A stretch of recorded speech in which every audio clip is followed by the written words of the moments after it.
The village has been without a team, a senior men's team, for about 15 years.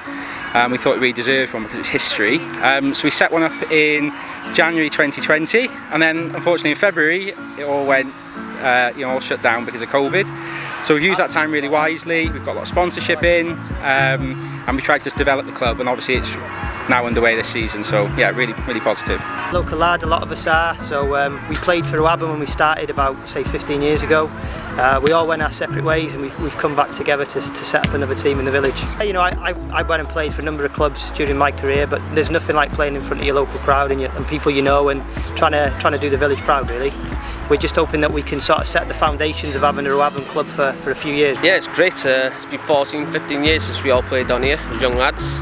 Getting a bit older now, getting a bit harder, but we'll give it our best. We've been missing it for years and years. People have been trying to say they're going to come back, and we just don't get enough people, so everyone's gone their separate ways, separate clubs. It's just great to get back to it. So just over the back of the pitch there is the Winstay, and that is the building where the FAW was formed back in 1876. And this cup, this very famous cup, started in 1877 right here in the village, and Ruabon Druids as they were then, played in the very first game.